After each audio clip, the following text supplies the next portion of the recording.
बंकिम दा का ये भाव सूत्र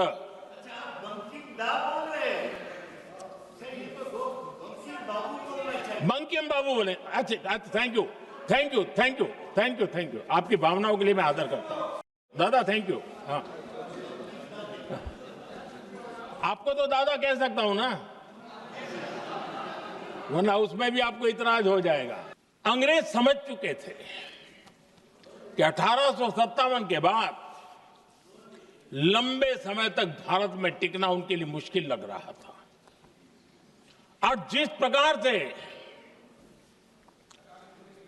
वो अपने सपने लेकर के आए थे, तब उनको लगा कि जब तक भारत को बांटेंगे नहीं, जब तक भारत को टुकड़ों में नहीं बांटेंगे, भारत में ही लोगों को एक दूसरे से लड़ाएंगे नहीं, तब तक यहां राज करना मुश्किल है। और अंग्रेजों ने बांटो और राज करो इस रास्ते को चुना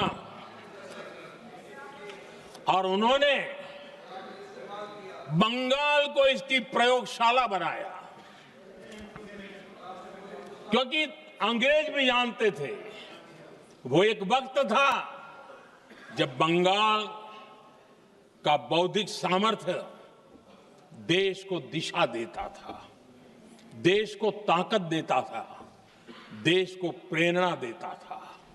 और इसलिए अंग्रेज भी चाहते थे कि बंगाल का ये जो सामर्थ्य है वो पूरे देश की शक्ति का एक प्रकार से केंद्र बिंदु है।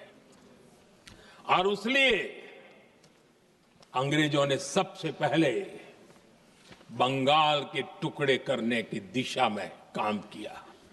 और अंग्रेजों का मानना था कि एक बार बंगाल टूट गया तो ये देश भी टूट जाएगा और वो यावत चंद्र दिवाकरो राज करते रहेंगे, ये इनकी सोच थी। 1905 में अंग्रेजों ने बंगाल का विभाजन किया, लेकिन जब अंग्रेजों ने 1905 में ये पाप किया तो वंदे मातरम चट्टान की तरह खड़ा रहा। बंगाल की एकता के लिए वंदे मातरम गली गली का नाद बन गया था और वही नारा प्रेरणा देता था।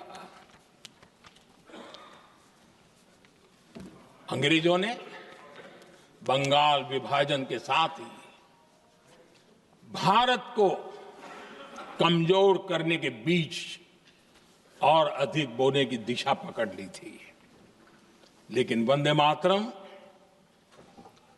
एक स्वर एक सूत्र के रूप में अंग्रेजों के लिए चुनौती बनता गया और देश के लिए चट्टान बनता गया।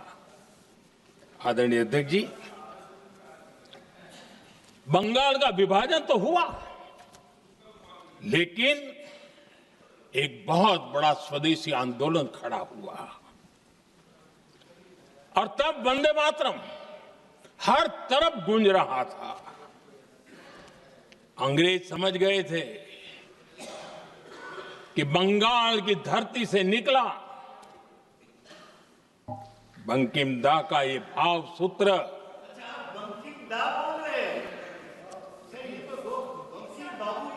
बंकिम बाबू बोले। अच्छा, thank you, thank you, thank you, thank you, thank you. आपकी भावनाओं के लिए मैं आदर करता हूं। बंकिम बाबू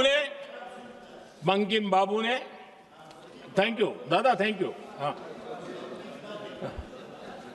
आपको तो दादा कह सकता हूं ना, वरना उसमें भी आपको इतराज हो जाएगा। बंकिम बाबू ने ये जो भाव विश्व तैयार किया था, उनके भाव गीत के द्वारा उन्होंने अंग्रेजों को हिला दिया। और अंग्रेजों ने देखिए कितनी कमजोरी होगी और इस गीत की ताकत कितनी होगी, अंग्रेजों ने उसको कानूनी रूप से प्रतिबंध लगाने के लिए मजबूर होना पड़ा था। गाने पर सजा, छापने पर सजा, इतना ही नहीं, वंदे मातरम शब्द बोलने पर भी सजा। इतने कठोर कानून लागू कर दिए गए थे। हमारे देश की आजादी के आंदोलन में सैकड़ों महिलाओं ने नेतृत्व किया, लक्षावधि महिलाओं ने योगदान दिया।